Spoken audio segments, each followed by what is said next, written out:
Hello, everybody. Thanks for coming out. I'm Eric Dawson, manager of the McClung Historical Collection, and we're glad you joined us today.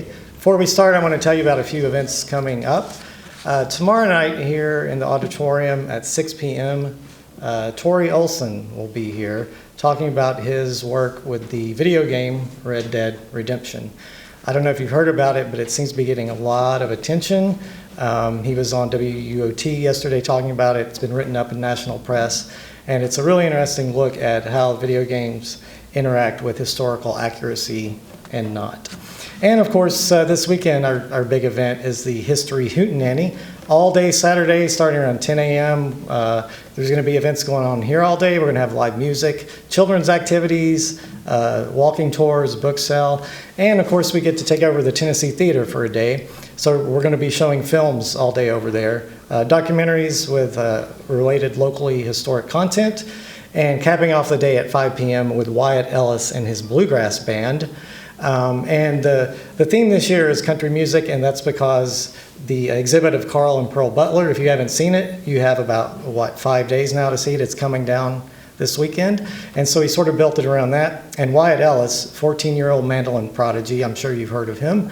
He's doing a special set of all Knoxville-related music. So this won't be a regular concert, and it's his first time playing the Tennessee Theater, so we're all pretty excited about that. We're also excited about today's presentation, because when I look around and see who's here, most, if not all of you, have some connection or relation with this organization that Ethan will be talking about. And I'm sure most of you know Ethan Fullwood, the newish executive director of Jubilee Community Arts. He's a biological anthropologist by training and has harbored a long fascination with the music, traditions, culture, and history of the region. He's also a practitioner of traditional music and dance, and occasionally some more modern forms of dance, if you catch him out at the right time. But he's going to talk about the history of this fine organization, and I welcome Ethan Fullwood.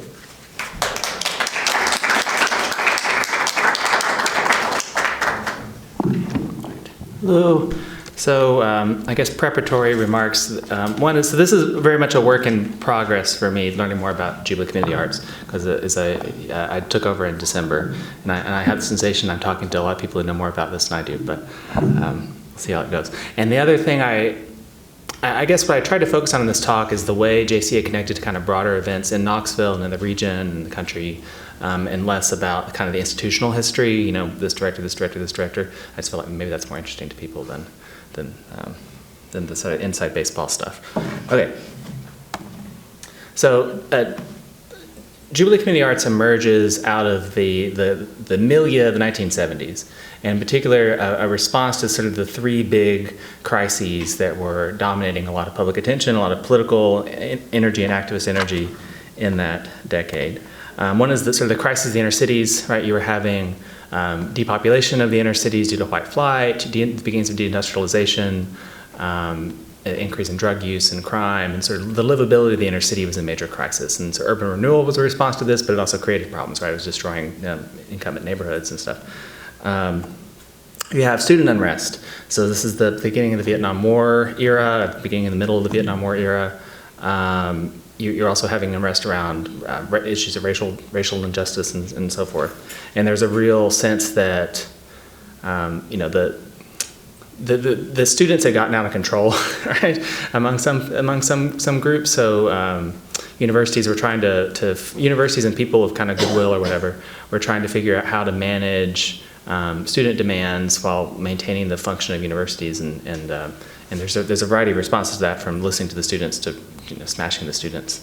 And then also Appalachia. So this is a period where Appalachia and rural and really white poverty, so Appalachia at this time is kind of used almost synonymously with whiteness, right, is dominating public attention in a way that it hadn't for previous decades. This is the era of the war on poverty and all that. And you see that they actually, a lot of these intersect. So do I have a little like pointer arrow? Is that possible on this PowerPoint? Yeah, you can use that arrow, actually, Ethan, the one that you're using. I've got a little laser pointer here. There you go. There you go. Excellent. Okay, so I made a Venn diagram because these actually intersect, and they intersect in ways that are kind of surprising, right? So inner cities and students, right? students are often in cities, so they're responding to urban problems, and universities are creating urban problems.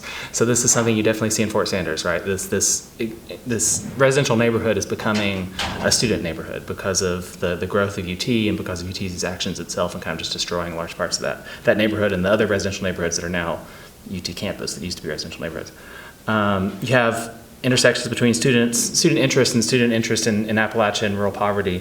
And you also have a lot of overlap between Appalachia and inner cities, which seem like opposite concepts. But we're on the tail end of this sort of the hillbilly highway era. So it's the parallel to the more famous Great Migration of Black Southerners to the north. You have a lot of migration of white Southerners to the north at the same time. Slightly different reasons. They're not escaping Jim Crow, but they're looking for economic opportunity, right?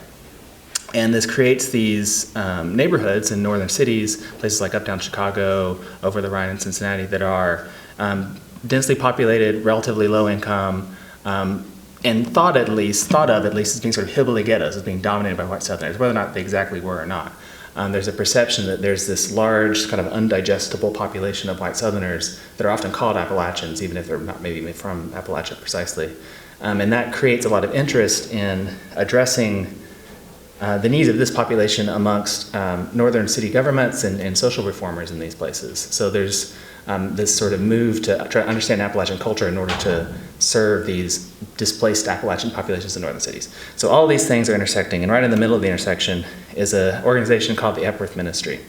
So the Epworth Ministry is really the kind of the focal point of this talk, because that's the thing out of which Jubilee Community Arts grows, and a lot of other organizations. And it's founded, as I said, at the intersection of these three crises. So you've got an inner city neighborhood in Knoxville, the Fort Sanders neighborhood, which we don't maybe think of as inner city, but certainly was thought of at the time as inner city, and also has as its catchment area Mechanicsville and Weston Avenue and other kind of parts of urban Knoxville. The student population at UT, which had quite a lot of protest and unrest in the 60s and early 70s, and then of course a location within Appalachia. So Renfro Sproul, who wrote a dissertation about this ministry, really makes that very clear in his explanation of what the justification for the Epworth Ministry was. All right. So what was the Epworth Ministry? So the Epworth Ministry was 4 churches coming together. So Presbyterians, and the Presbyterians had a presence previously in Fort Sanders, a congregation that led into this called the Fort Sanders Presbyterian Church. Episcopalians, who didn't have I don't think had a church in Fort Sanders at the time, but got interested. Methodists, who had the Epworth United Methodist Church, and really institutionally, the Epworth Ministry was created by the Methodists. So it was the Methodists reaching out to these other groups. So that's why it's called Epworth, I assume, is because it kept the name of that United Methodist Church. And then Catholics. So I don't know exactly what institutional role, like the Diocese of, I guess it was the Diocese of Nashville at the time. I don't think there was a Diocese of Knoxville, but I don't know what the institutional role it had, but I think it probably gave some money. And then there were 2 groups of people who were involved. The Catholic Student Center, which briefly occupied the building that becomes the Oral Theater. And then this group called Focus, Federation of Communities in Service, which was the descendant of another group called the Glen Mary Sisters. So ecumenical ministries like this is not the first one, and this is not the first time these 4 churches have come together. That this was kind of in the air in the late 60s and early 70s. This idea that the mainline churches were failing. They were failing to reach out to people. The congregations were shrinking. They were leaving the inner cities and going to the suburbs. And so there was a need to combine forces and try to do particularly social service delivery. So that's what a lot of these ecumenical ministries are really oriented toward, not so much catechism or whatever, but delivering services to people, and particularly in cities. So parallel to the Epworth Ministry, you have 2 organizations that have a similar time frame and a similar mission in some ways. So Apple Shop up in Whitesburg, Kentucky, and Highlander Folk School originally in Grundy County, Tennessee, and then moved around Knoxville, and then now it's in Newmarket. So there's intersections of people, and there's intersections of interest in those groups. They're not really part of Epworth Ministry, but they're sort of in the area, and there's a lot back and forth. So out of the Epworth Ministry, you get organizations that are still with us today. So first off, the one we're focused on, Jubilee Community Arts, comes out of Epworth Ministry. But also the East Tennessee Community Design Center, still around, still important, comes out of Epworth Ministry. The Knoxville Food Co-op, that was interesting when I learned that. So Three Rivers Market, so its descendant, or its ancestor rather, is a project of the ministry, the ecumenical ministry. Laurel High School, which is not around anymore, but was until 2010, I think, when it closed. And then there was an Epworth congregation that continued to meet up until COVID. So it had a long afterlife. All right, so that's my chart. I'm an old anatomy professor. We love charts. Now, on to pictures. So these are the two congregations that sort of fed into the Epworth ministry. This is a little prehistory. So Epworth United Methodist Church and the Fort Sanders Presbyterian Church. So the Epworth Church began as a Sunday school project of a woman who was at Church Street Methodist, working with the woolen mills, which became, that's the one that became Appalachian Mills. Anyway, it's a textile mill in town. Sort of grew and eventually moved into a church building in Fort Sanders that was not at the current site, and then moved again in 1907 to the lot that became the Epworth United Methodist Church, that was part of the Epworth ministry in 1907. There was another church before that called the Ramsey Church, and then that church was rebuilt, is what all the descriptions say. It seems like it was essentially a new building. So the upshot is the building that you see today is basically a building from 1929, I think, because it was tripled in size. All the architectural features are basically from that building. So that's probably the most plausible place to date that building. And then that congregation in the 60s started to do some interesting stuff. So they got really involved in social justice and social service delivery stuff. So they started having talks about the UN that they would host. There was a Poor People's March that came through, and this church was one of the supply centers for that in the late 60s. And they developed a plan to tear down the church building and build a new church. And you can see this is the design they had in 1969, kind of a modernist, kind of UFO style church like you'd see out in West Knoxville, probably a lot of those built in that era. And then build an apartment building that would be connected to it, and they would have offices in the apartment building, they would have people live there, and it would be like, I guess, supportive housing or something. This is just from newspaper articles, is all I can get, is all I know. And I get the feeling that the building was in bad shape too, because the congregation actually abandoned it in '69 and moved to 1539 Laurel, which is if you know where the Laurel Theater is, it's the house across the street. So that was where the Epworth United Methodist Church was meeting in 1969. That didn't happen, obviously. So I assume what happened is they came up with this ecumenical idea, and that replaced this other idea to tear it down and build an apartment building and a new church and all this other stuff.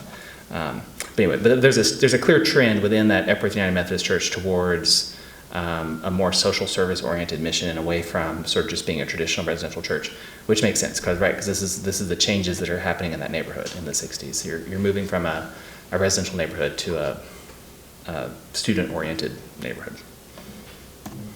The other church in the area is Fort Sanders Presbyterian. So this is the church that is the Laurel Theater today. So it's a congregation that formed in 1895. So this is 2 years before the city of Knoxville annexes West Knoxville. So this is West Knoxville still is its own little city, right? Its own little suburb, and it was called. So the thing we call Fort Sanders now was called West Knoxville. And the congregation, they got George Barber, famous Knoxville architect, to design a church building that was built largely by members of the congregation themselves, actually, on the plot that it's still on now. Obviously, not a whole lot of drama to that church's history, really.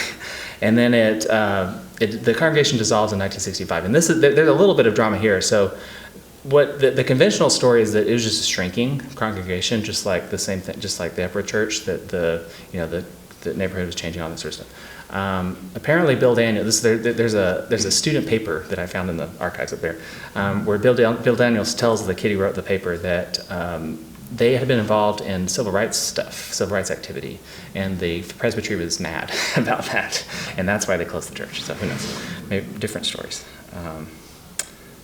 So the most interesting thing about that church architecturally, other than George Barber, is probably the windows. So originally it had 3 large stained glass windows. So there's a north-facing one that has like a Jesus and a little lamb and some children.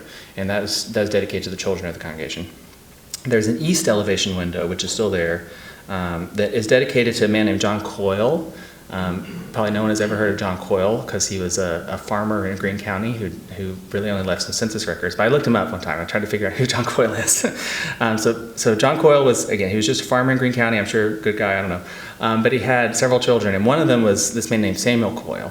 And Samuel Coyle was the minister of Fort Sanders Presbyterian Church when the congregation formed and when they built the church. And so it was dedicated to his father, and it was donated by his mother. So that's why it's John Coyle. And Samuel Coyle had an interesting history. So he left the Fort Sanders Presbyterian Church to become president of Tusculum College, and was president there for a few years, and then got tired of academia, I guess, and went to be a minister in Middle Tennessee and Lebanon, and then became president of Cumberland University, so didn't stay away, and died in St. Louis. The other window is the more historically interesting one. A lot of people probably know this story. So it was dedicated to the soldiers who fought at the Battle of Fort Sanders on both sides. So the reason it was called Fort Sanders Presbyterian Church was not because that was the name of the neighborhood. It wasn't the name of the neighborhood then. It was actually within the boundaries of the original Fort Sanders. So they named it for the fort, literally the fort. And the window was donated by soldiers who were stationed at Camp Poland, which was a training camp for soldiers going to the Spanish-American War. And there's different stories. Either it was just generally the soldiers there. I heard one story, I think Brent told me this, so I don't know where you got it, that the soldiers had like gone on a spree downtown, and this was their punishment, was to like raise money for this window. There's another story that it was actually soldiers who were members of the congregation who donated it, so I don't know. But soldiers from that congregation, and actually had an inscription on it, Camp Poland, 1898, whatever. And some kind of a dedication to soldiers on both sides, although I've never read any text of what that dedication was. And this is an interesting example of how memory works. Several people, I've heard, will say that it had crossed U.S. and Confederate flags. It did not. It had 2 federal flags. So memory's a tricky thing. So that window was destroyed in a fire, which we'll talk about the fire. But it's on the west side of the building. So the third group that has interesting history to talk about, or the third sort of lead-in, are the Glen Mary Sisters. So the Glen Mary Sisters were a group of religious women, nuns, who formed in 1941 in Glendale, Ohio, which is a suburb now or exurb of Cincinnati, but it was kind of rural Ohio then. And they started doing social service work in the rural Midwest, and eventually, I don't know all their history, but eventually they ended up doing a lot more work in the South and in Appalachia, and in these Appalachian communities in northern cities. So they're at that intersection. So they're doing work in uptown Chicago, which is this Appalachian neighborhood, and in Southwest Virginia. So they have a center in Big Stone Gap for a long time. And I think by the 60s, I guess they're getting frustrated with the constraints of the Diocese of Cincinnati and sort of the Catholic hierarchy, and they're wanting to work, because I imagine if you're a nun working in Southwest Virginia, right, you're like the only Catholic they've ever seen. So having to wear a habit and like be an openly religious figure like that is probably actually a hindrance to your work. So they formed this secular organization called Federation of Communities in Service, which is most of the former Glen Mary Sisters. And I think some of them stay in orders and some of them don't. They make different decisions. But basically they form this group as a sort of a secular group to continue their work in the places that the Glen Mary Sisters were working. And a lot of their work from the beginning was arts. So this is a cool picture of a nun teaching a woman to play dulcimer in Detroit. I think it's like the perfect summary of the Glen Mary Sisters. So Marie Cirillo is a famous Glen Mary Sister, a Focus member, former Glen Mary Sister Focus person from this area. She worked in Claiborne County for a long time and formed this Clear Fork Community Center. But another person, Margaret Gregg, we have her tapestry here, was important in the formation of Epworth, as she'll come up later. One story about the Glen Mary Sisters I found interesting. There's a newspaper account of a Glen Mary sister, this is in the late 40s, I think, going home to visit her parents, and it was in California. And I don't know this is necessarily anything she said, but the newspaper begins by talking about how she came back from working with rural early Americans, right? Like sort of a ridiculous thing to say. Like she didn't have a time machine. These weren't early Americans, they were exact contemporaries. But that was in the air, right? That's how people kind of thought about Appalachia in the mid-century, is that these were people kind of lost in time. And that going to work with these populations, you were in some way helping them kind of come up to modernity, but also we owed something to them because they were our like contemporary ancestors, right? As Berea College guy said. So I don't know, kind of the ambivalence of Appalachian identity in the mid-century. Okay, so the Epworth Ministry. So the Epworth Ministry forms in 1969. So it's that cooperative project that the Methodists bring to the table that Epworth UMC Church, United Methodist Church, 5 houses, I think that's right. I think it's 5. It's a little hard to get the geography down, but it seems like they had 5 houses that they owned in the area. And then they paid Renfro Sproul, who was as a staff member. Presbyterians gave the church, and I think and some money eventually, but initially just the church. Episcopalians, Bill Daniels, who became the director of Jubilee Community Arts, first director.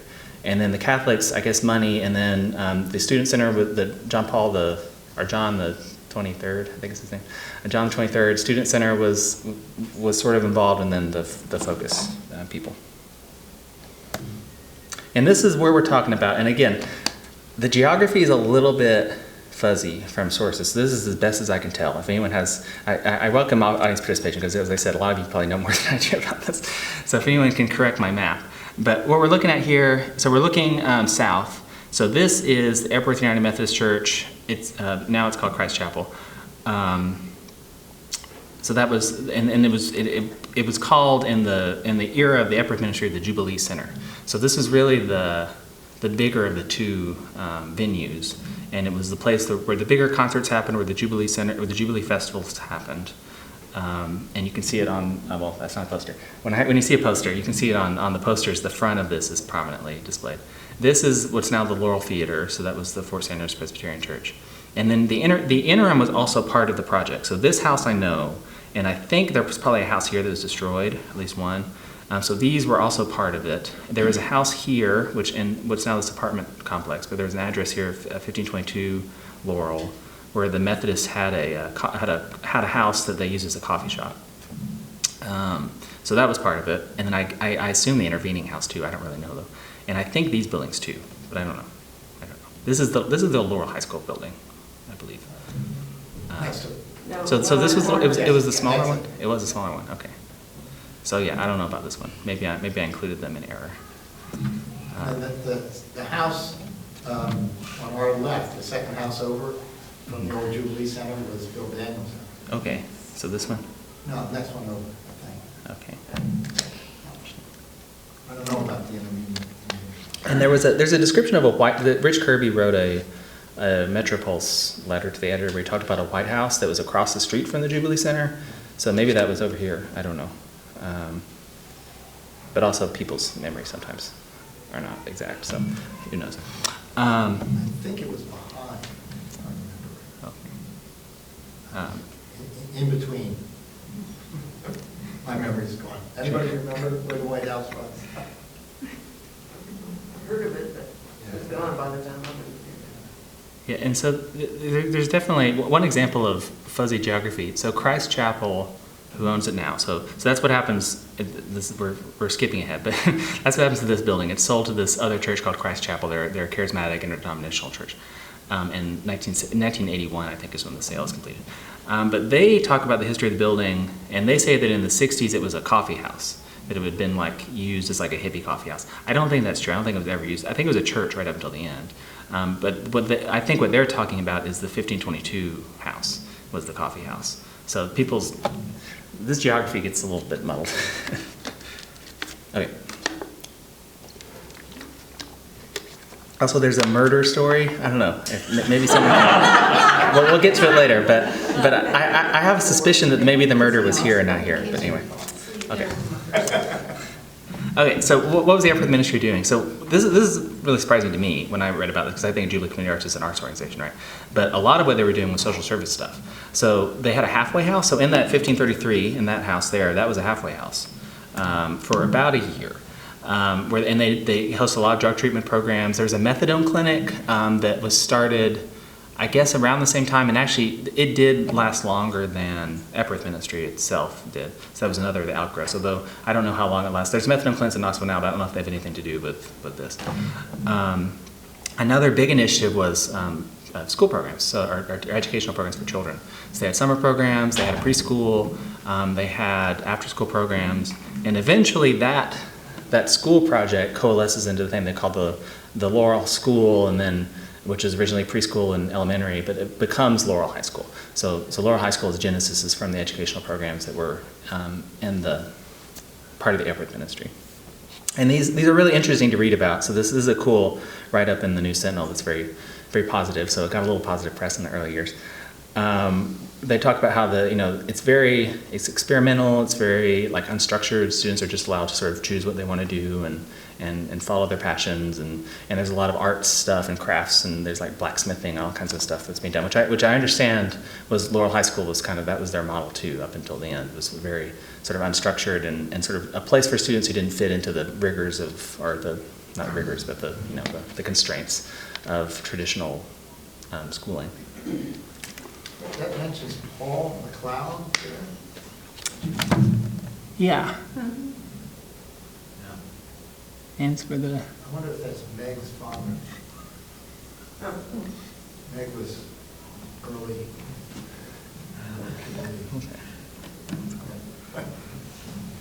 Yeah, there's a lot of, I don't know any of these. And there's a lot of staff in the early years. Like, I think some of them were paid, some of them weren't. So this was a big concern. I mean, there was a lot of money involved from the churches, I assume, to support all these programs. Another big focus was neighborhood revitalization in Fort Sanders. So Fort Sanders was, this kind of changing, declining, in a way, neighborhood in the era.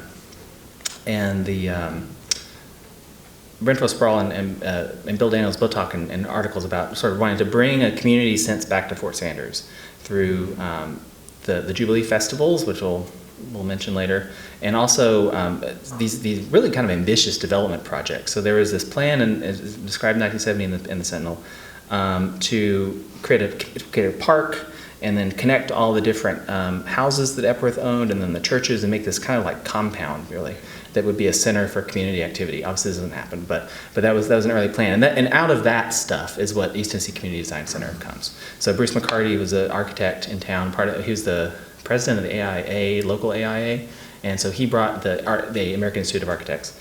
And this fellow who was the president of the national AIA comes down and meets. So that's Margaret Gregg, and then that's a different person. I don't remember her name.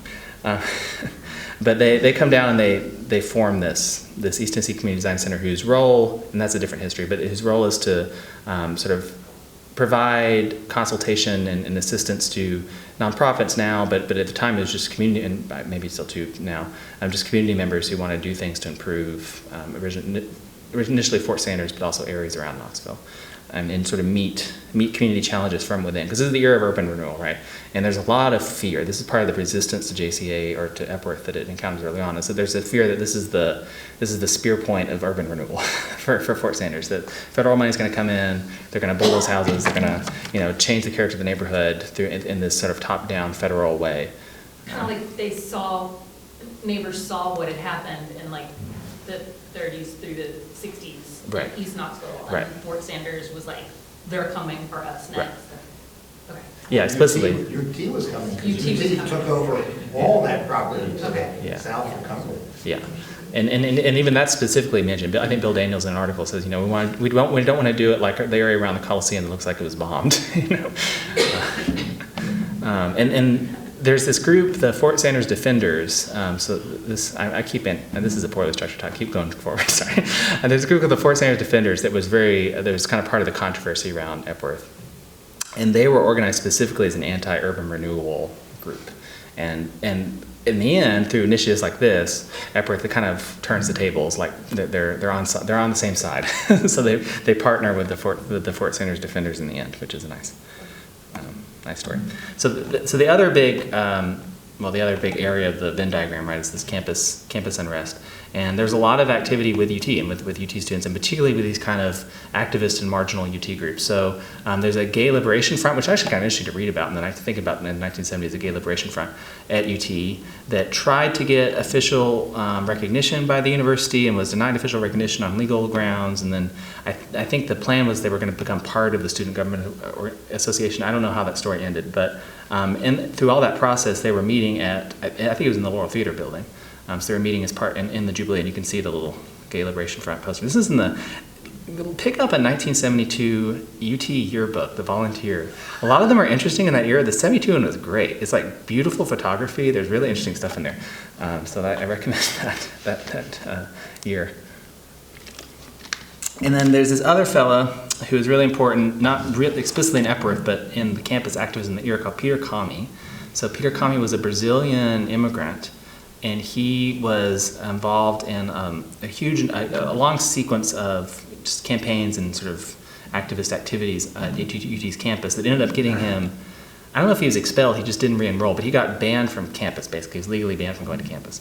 And through all that process, the Epworth properties were kind of a place he could go and he could, I guess, continue to do activism, but also meet with UT administrators. There was a lot of kind of shuttle diplomacy, I guess, or providing a middle ground between these activists and the administration. And people like Gideon Fryer, who's not really mentioned in the talk, but was an important figure in Epworth ministry and in UT in that era, were really involved in all that because he was an important person later, the head of the College of Social Work at UT, and had a lot to do with Peter Kami. Actually ended up, if you look at his papers, he was sending him money actually when he was in Sweden. So closely associated with this fellow's work. All right, so this is the origin really of Jubilee Community Arts, is the arts programming and the festivals. So the arts is pretty early on. 1971 is the first NEA grant, so there's already interest in using the arts as a means of building community within Fort Sanders. Using the arts as for all the wonderful things arts are for, right? Providing people with a sense of sort of dignity about their cultural heritage, right? Because this is kind of a connection to Appalachia. This idea that you have people coming in from Appalachia to Knoxville, which is sort of a strange thing to say in our modern sense of the term Appalachia. We usually think of Knoxville as part of Appalachia, but I think in the era, people would have thought of Appalachia as maybe somewhere that isn't Knoxville, right? So coming into the city of Knoxville is a way of in a way you kind of lose that connection to your cultural heritage, and there is a part of the justification for this program, part of the argument for this program is it allows people to reconnect with that cultural heritage, and the NEA supported it. So there was a lot of use of the facilities by student groups, and some of these student groups would go on to become, or some of the student groups, student performers. And this is a quote from Gideon Fryer, that a lot of these student groups were kind of not ready for prime time, and this is part of the function of the facilities, right? This is a way to get out there and perform and like work on your material and learn to do, learn to be in front of other people. Not really exactly what we do now, although we host bands to play for dances and stuff that aren't professionals. But that was a big part of its role with the student community, but also hosted a huge number of really important touring artists, which we'll have a list of them later. But like Gene Ritchie played in the '70s, which is quite very cool. I learned that. So that was part of the regular programming. But the big events that are the genesis of the Jubilee name even are the Jubilee festivals. So the Jubilee festivals began in 1969, and so that's from a Jubilee festival, and you can see I'm going back and forth. I've got two pictures. So there's this picture here of this tapestry, and there's it hanging. So this tapestry was kind of, I guess, what hung behind the stage at the Jubilee festivals, and we have it here, so you can come up later and look at it. So this was made by Margaret Gregg in 1969. She is still alive and was an important artist, and is an important artist, I guess. Visual artist and designer, and really important in influencing the aesthetic of early Jubilee community arts, and then went on and had a long career doing other kinds of art. Lives in Abington, Virginia now. So you can see, so these are the posters from these festivals, and I think all of these two are fully Marge Gregg. This was after she had left, but they obviously used some of the design stuff. So what were the Jubilee festivals? So the Jubilee festivals were multi-day, music festivals. So they bring together local and also out-of-town musicians but other stuff too. So they did craft stuff. They did some of the early ones, especially. They had like work sessions where they were sort of doing lectures and talks about rural poverty and all these other and civil rights and all these other issues. They had. I already said workshops, but I think the workshops are kind of interesting because that's something I'd like to bring back. And they had dances, and they would also go absolutely all night. I mean, some of the schedules from these had like scheduled jam sessions that start at 3 a.m. and stuff. And they took place, again, between the two buildings, between the Jubilee Center and the Laurel Theater, and more at the Jubilee Center because it was larger. So usually you would have like workshops at the Laurel. And the other I guess controversy about them is when did they start? It's not, which I think Toby did a lot of work on. So my understanding is that from Toby's work, I think mostly, is that they started in 1970 is the first one, and it wasn't called a Jubilee Festival. So this is 1971, but this is like the first poster. But they were called other things. This is called Folk Music Fair or something like that. But retrospectively, we call them Jubilee Festivals. And then, but began organization in 1969. And then the nth annual kind of got out of order. So there were like multiple of the same nth annual a couple of times, and so you can't necessarily go on that. But the 50th one was in 2019. I think they worked that out as best it can be. I don't know about that. Be quiet,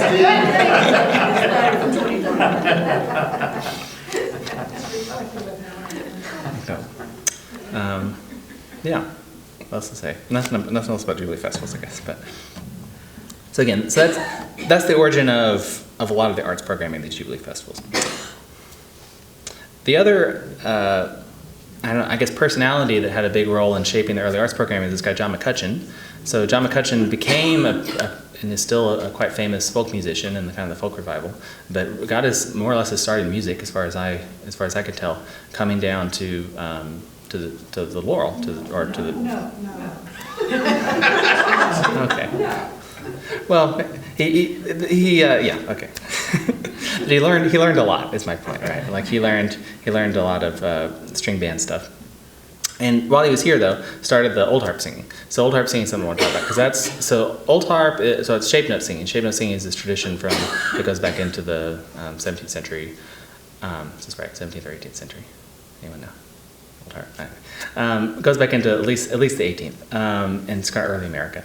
And it's a way of singing. It's a way of group singing where the notes are represented by little shapes in the book, so you can sing it without reading music. And it's kind of atonal and interesting sounding.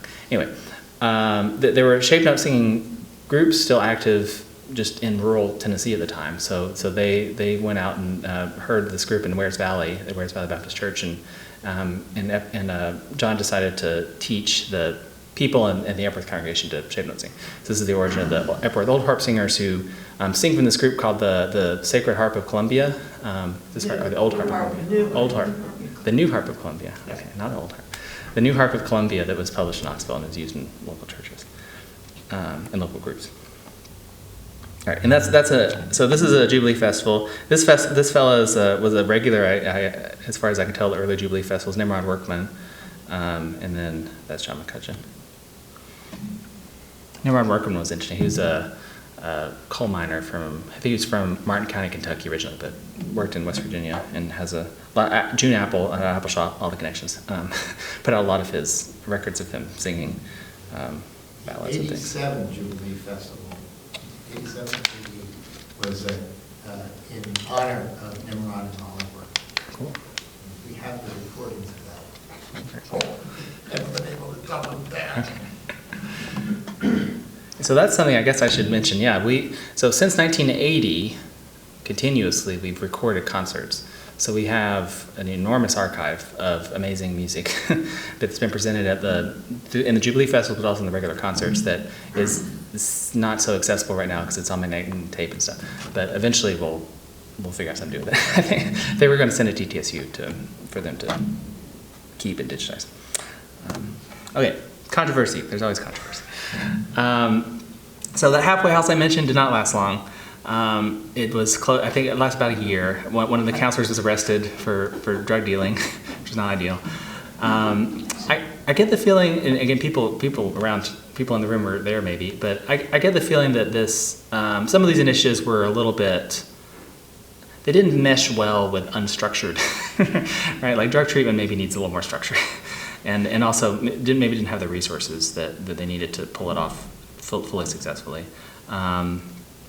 the Fort Sanders neighborhood initially, as I mentioned, had a lot of trepidation about the Epworth people. So this is a little letter to the editor that was sent in about, or I think 1971. So the Epworth people are the worst polluters. Rock festivals polluted an otherwise quiet night with noise for 6 blocks. They didn't like how they painted the houses, that they were hideous and ugly, the marijuana, etc. And then, of course, it attracted the ire of Kaz Walker, as Kaz Walker has to feature in every Knoxville story at some point. So all this political, the political activism going on campus and so forth in the 60s got the attention of the conservative forces in Knoxville, as well as law enforcement, right? Because there was the Billy Graham Crusade in 1969, was it? Do you know? Was this right? So the Billy Graham Crusade came to UT, and then with Richard Nixon. Yeah, and there was a big protest, and several people were arrested. There were huge protests. Yeah. And the FBI and the CIA were all over campus. There was a man who had long curly hair, and he walked around in a white robe, and he called himself Jesus. Carol Bible. Yeah. What were you going to say about him? He would walk around and like... And he was closely watched by the CIA and the FBI. Oh, they were all prosecuted, yeah. One of the guys, including Carol. So apparently, at least according to the Knoxville Journal and the Watchdog, they were also, the FBI and the TBI were also very interested in Epworth. so they made sure to surveil that organization on the grounds that it was sort of full of leftist subversive, which maybe it sort of is. So there's controversy. There's also a lot of accusations of blasphemy. That the only religious symbol in the Epworth Church was a cross that said Jesus was a freak or something. I don't know if that's true. So there's that kind of stuff in that era. So Kaz Walker's also a big component of the Highlander Center and all that. And then there was a killing.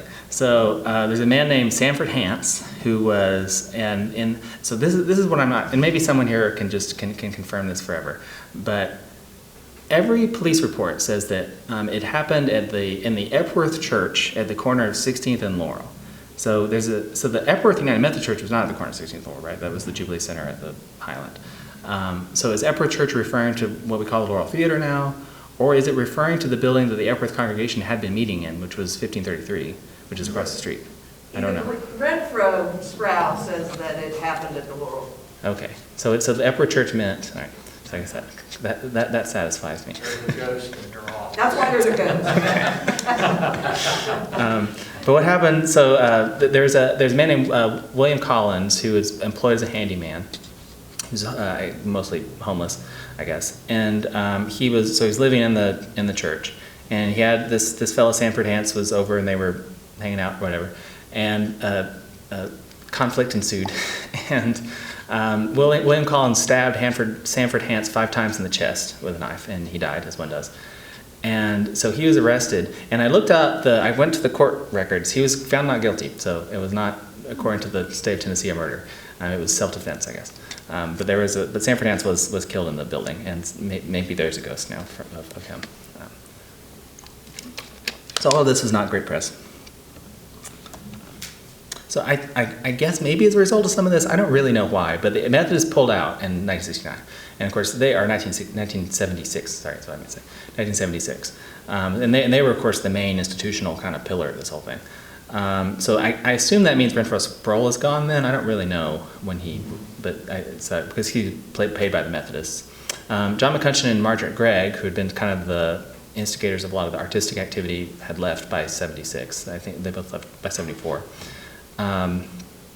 So that's kind of when Epworth ministry as an identity goes away. It's a little bit of a fall of Rome situation. Like, when do you mark the end of Epworth? Because the corporate entity goes on until at least 1991. Because that's when I found a letter from Gideon who says that it had ceased doing business to the state of Tennessee in 91. Of course, the congregation keeps going, but there's some entity there still, but it doesn't really function anymore, as far as I can tell. And if you look at like newspaper announcements, it stops being Epworth Ministry blah blah blah and it starts being Jubilee Community Arts blah blah. So there's that transition that happens in kind of the late 70s.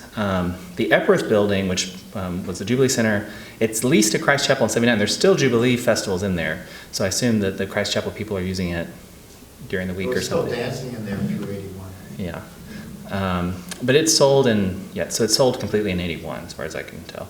I get the feeling, and again, people who were there can tell me that the building was not maybe in great shape, and that's part of why it was the attention was directed towards the Laurel, because that building maybe had not been in great shape in the late 60s.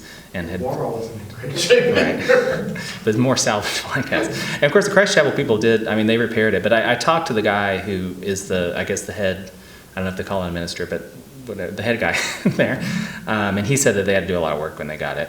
So I guess it was maybe a little bit in despair. And they added on, so that the building now has 2 wings, and that second wing was added on by Christ Chapel. So restoration efforts kind of focus on the Laurel at that point. So JCA, we've been talking about Epworth Ministry. JCA existed this whole time. So it was incorporated. It was formed, I guess. It was incorporated in '69. And then it has a charter that was approved by the state of Tennessee in '79. And the charter is basically 3 groups coming together. So it's Jubilee Community Arts, or whatever it was called, its predecessor. The Play Group, which was a student group that did innovative theater stuff, and then Sidewalk Dance Company. So those 3 coming together form the thing that is Jubilee Community Arts today, according to the charter. But the JCA was formed, so the 3 names that are associated with the founding of it were Rich Kirby, who's an old-time musician, still around, Bill Daniels, and then Marge Gregg.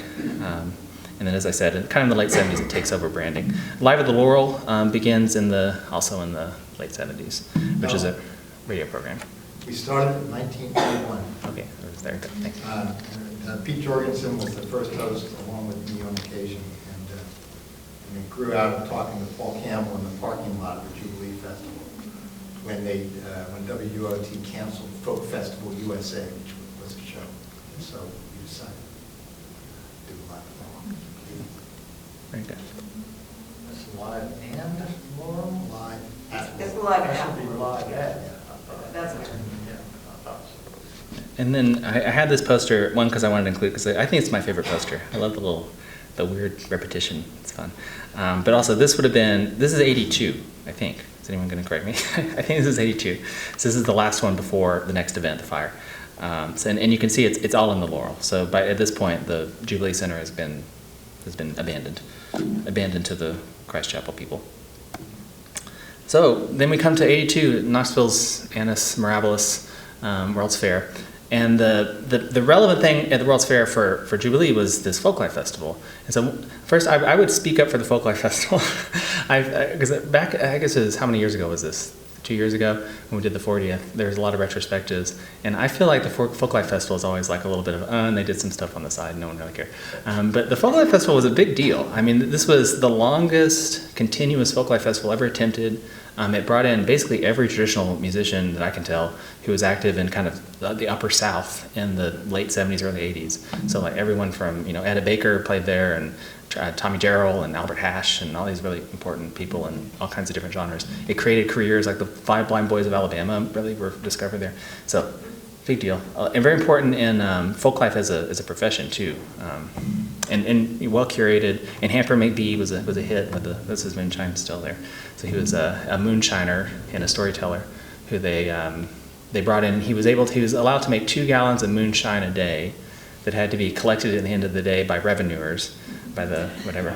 And apparently this is all in the Tennessee Folklore Bulletin, that occasionally they would consume a little bit too much of the moonshine and have to go up and buy new moonshine to give to the revenuers at the end of the day. But no one was supposed to drink it. I did. So they were not giving out samples? No. Right. He would, and when you went to hear his talk, he would let you sniff it. Okay, because I remember that as an 8-year-old. I remember there being moonshine, but I would know that I didn't drink it, but like, it was around, and it was... Yeah, but no one... Wasn't there something about kudzu being used as a food product? Oh, I don't know. Also at this Folklife Festival? Anyway, y'all will remember that. Anyway. Yeah, and it was themed, so there were different like mini festivals with different themes, and there were interesting themes. Anyway, it was cool. That's my point. So Jubilee Community Arts, after saying that, was not formally involved with the Folklife Festival, but it was kind of at the genesis. So Bill Daniels, who we mentioned, so he was part of the team that went to Spokane, Washington, which had the last World's Fair, and this is during the push. The people were thinking about having one in Knoxville. And he pushed to have a Folklife Festival. So he was kind of the motive force behind a Folklife Festival. And Van Cleek, who was the organizer, he wrote like blurbs for the NEA, for Jubilee, saying that it was part of what fostered the interest in folklife in Appalachia and all that sort of stuff. So it was in the milieu, right? It's a little bit like the connections with Apple Shop and whatever. There was kind of the similar people, contributions back and forth in the cultural scene, even if it wasn't a formal role in the festival. So Folklife Festival was cool. I wish I was there. I was not born. But the house that all the folk musicians stayed at, Beth Morgan, who was heavily involved in Jubilee, ran that house, and that's the one that had shine jars all throughout the kitchen. So in the Annus Mirabilis, we have our disaster. So Friday the 13th, August 13th, there's a fire that in the Laurel Theater. So I love this new Sentinel headline because it gives a second billing to birds. So $3,000 a game birds, and then the Laurel Theater. This is even in the fire report that it was a coffee maker, the official fire marshal report, in the basement that apparently sparked and created a fire. So the fire, it destroys or it heavily damages. Again, people here can speak to it who are there, but it destroys the roof, or at least really takes out most of the roof. Destroys a lot of the wall, the plaster on the walls. So the walls had to be replastered, and it takes out the floor, a lot of the floor, or at least heavily damages it. It also takes out the windows. Basically, it melts the lead on the windows, so the stained glass windows disintegrate. All of them can be at least partially saved, except for the big Civil War windows. That's why we don't have that window anymore. I've seen different reports. Either the fire department knocked it in, and that's how it was destroyed, or it was just destroyed in the fire. I don't actually know which. Well, I'll go to the renewal, the restoration. So, like these disasters are, it seems like it's a little bit of a mixed story. That maybe it was a little bit of a blessing, and as well as a huge. I mean, it was obviously a huge endeavor to put it back together. So if you were there at the time, you probably wouldn't think of it as a blessing. But in retrospect, it allowed them to modernize the building. So the original floor was sloped because it was kind of like stadium seating, like you would work for a church. And apparently it had some water damage, like the boards were kind of like a little bendy, which is not great for a dance space, right? So it allowed them to level the floor, get a new floor in. Install insulated windows, a newer, modern sort of shingles on the roof and all that sort of stuff. And the original plan was even to add back the steeple. So if you remember, way back here, it had a steeple on it. So that was part of the original design. That was removed in the 60s, I think, because it was leaking. And so the original plan was to put the steeple back. That never happened, and the roof still leaks. So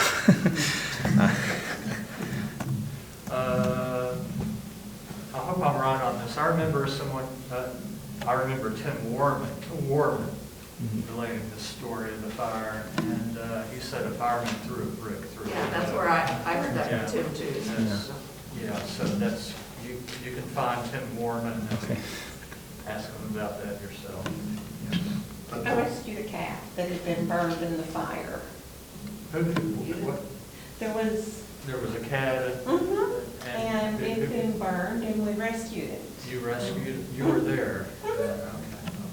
And the piano survived. yeah. Yeah. So do you know if they threw a brick through the window? Yeah, do you know That's what I've heard. Tim claimed to have said, he was screaming, "No," as the He claimed fireman it was was reaching Rich's back and ready to toss a brick through the window.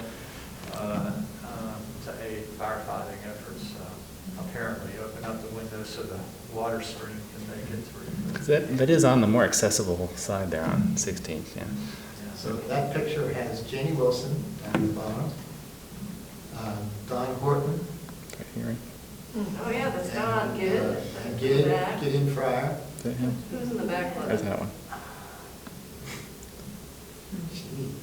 Looks like one of those guys, I know Irish band. Ken Bronson is here, right? I think that's right. I don't know who these people are, and I haven't seen anyone. I think that's Sparky Rucker, and that's Guy Carawan, or Evan Carawan, I think. You would know. Is that right? Anyway, and that's some of the playgroup people, I guess, and all that. Since you mentioned Sparky, he is finally being honored by UT, by the Alumni Association, as receiving an award for his long-term successes in preserving traditional music and art. Next month, actually. It's about time. There's a guy on the scaffold there, Kenzo? Yeah. I think that's kind of- Oh, wow, yeah. Yeah, okay. So during this period, JCA offices, the offices are in the Bijou, and then there's programming all over the place. So some of the Bijou, the UT Music Hall, Knights of Columbus has some Jubilee festivals, and others like smaller venues. And then the restoration effort it's led by volunteers. They have to pay people to do some stuff, I think, like the roof. And this is the story that Paul Campbell told me, that there's convict labor that which I haven't found any written documentation of what they did or what that context is so that you get convict labor. But if anyone knows, but it reopened in '86. So it's Jubilee Homecoming. I don't know if that counts in the Jubilee Fest. It is in October, but a Jubilee Homecoming event. There was no power. We had to run a line from across the street for that. I think that, his name is Terry, and I just lost it. Oh. But I'm gonna That previous. Okay. Oh, is that Terry Sherman? Terry Schomer, isn't that Terry Okay. Schomer? Oh, yeah, Yeah. yeah. Right. Yeah, he is. Okay, I guess I'm running low on time here. So post-fire, one really interesting initiative and that Jubilee Community Arts was involved in was this Tennessee Folklife Celebration. So the Folklife Festival, and the idea was the Folklife Festival was the first one, the one at the World's Fair, and then the second one, so this would be an annual thing, would be put on by JCA at the World's Fair site. And it included a lot of the stuff that was at the Folklife Festival. So Hamper McBee, and they had canoe races and turkey calling and all that stuff. And a lot of regional musicians, I think Etta Baker played again, and those kinds of traditional music and arts, which sounds really cool, and I wish they kept doing it. But I assume that the fire kind of directed some attention away. And then there was a leadership change, so that's a little inside baseball, from Bill Daniels to Jenny Wilson in that era, and I think maybe the new regime wasn't interested. But in the 90s, then there's another return to the World's Fair site, and this thing called the International Jubilee, which I never knew about. I guess I was 1 to 10 at the time, so that was fine. But it's really cool that JCA put on this a big international folklife and music festival at the World's Fair site, and it was motivated by a newspaper, by the beginning of like an all-white bookstore in Knoxville in the early 90s, and the guy who started it said, Knoxville is the last great white city in America or something. And so the response of JCA was to put on this festival to celebrate the diversity of Knoxville's community, which is pretty cool. It was an awful lot of work. Yeah, that's what I've heard. It's like a huge amount of work and didn't really make any money. So other initiatives, I don't have anything about the Tennessee Folklore Society. I should. So the Tennessee Folklore Society is this thing much older than JCA, from the 30s, but was based at JCA from 1996 until just last year, and is a really important organization documenting and publishing about folklore and folklife in Tennessee. Folklore Society, Tennessee Folklore Society is called. Another kind of folklore initiative from the 2000s was this Jubilee Records that put out 4 albums of pretty cool stuff. So first, this New Harp of Columbia I mentioned, forgot the name of. So there's an instructional album of how to sing the parts. That's kind of cool. This is neat. The Pine Breeze recordings were made by students at a school for emotionally troubled youth in Southeast Tennessee near Chattanooga in the 70s. And they're amazing recordings of local old-time musicians and ballad singers and stuff. So that was put out by Jubilee Records. And then Johnny Ray Hicks, who was a ballad singer from the Hicks family, So this is all stuff that under the Brent Cantrell regime of executive directorship. And I guess Toby is probably involved in some of this too, maybe. And you can buy them all for a low price on Bandcamp. Go to Bandcamp. Yeah. Okay. So this is just like, I don't know, slideshow, I guess, of who's played, or just some names, as we're getting low on time. And I'm happy to see, well, Lou and a lot of other people here, if they have any stories about any of these people. But this is kind of like core to the mission people, I guess. So traditional musicians from the region that played the Laurel, the kind of people that I get excited to hear about because I'm kind of that kind of nerd. So like the Hicks family of ballad singers from the Cumberland Plateau. Sheila Cadams is a still around famous ballad singer from Madison County. Nehemiah Workman we mentioned. Charlie Acuff, who's a very charismatic as well as great fiddler. Lived in Alcoa, but was from Union County. Clyde Davenport, a long association with the Laurel. He's a fiddler and banjo player. All these people. And then a lot of folk revivalists. So people involved with the place like John McCutcheon and Rich Kirby. I love Gene Ritchie's announcement that I found in the newsletter because the first line is, yes, Gene Ritchie. Same response I had. It's like, wow, Gene Ritchie played the Laurel. So only once as far as I can tell, but in the 70s. So a lot of these people, Jeanette Carter, Retta Carter, it's kind of cool. The Laurel, but also the Jubilee Center. You know. C-Con was involved. Reckley Ramblers, love the Reckley Ramblers. Doc Watson, that's a name. That's it. Alice Gerard and Mike Seeger and Hazel Dickens. And of course the Carowinds. And then there was a period, this is kind of the program, as the programming shifted in the 90s and early 2000s, there was a period where we had a lot of kind of big name singer-songwriter types. So Guy Clark played the Laurel, Iris DeMent played the Laurel, Lucinda Williams, Bill Frisell, it's kind of a shame, played the Laurel. Alison Krauss is I'm missing an S there, sorry. As a 15-year-old, is this right? 17-year-old played the Laurel. I also misspelled Beausoleil, but they played a lot. Ralph Stanley. Almost Townes Van Zandt, that's the story. So Townes Van Zandt died in 96, is that right? He died on New Year's Day, and he was booked to play the Laurel January 96. So he died just within a month of his Laurel. I think the point to make here is that a lot of those people, when they played there, were not big name names. Right.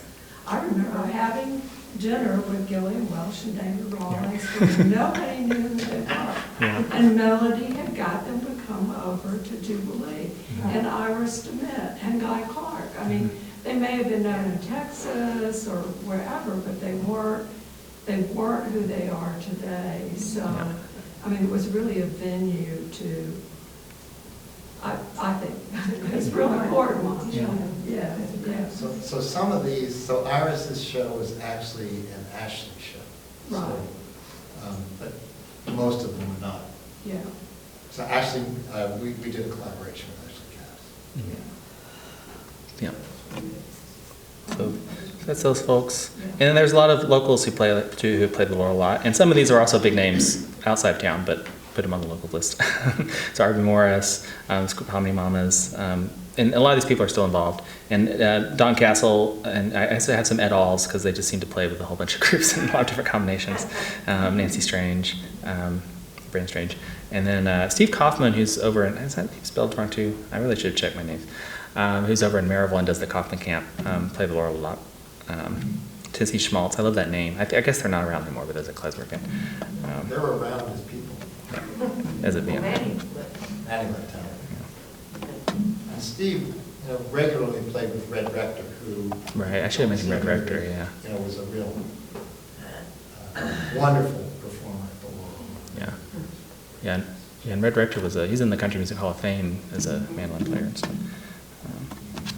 And then international performers too. I didn't list them, but this is another thing that we do some of this still, more Celtic stuff. But it was like a lutenist, a Persian lutenist that played there in Indian classical music. And this is an interesting concert, an Israeli and an Arab, or maybe American Jewish, I don't know, an Arab performer. And Tanny Hill Weavers played in a benefit for the Laurel, and also just played last to reconstruct it in '82, but also just played this last year. And that's all I got. So, thanks.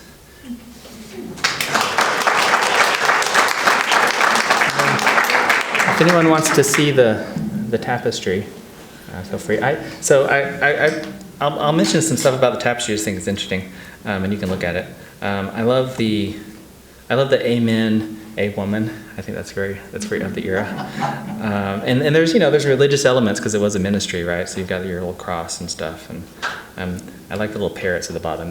You can see them over there.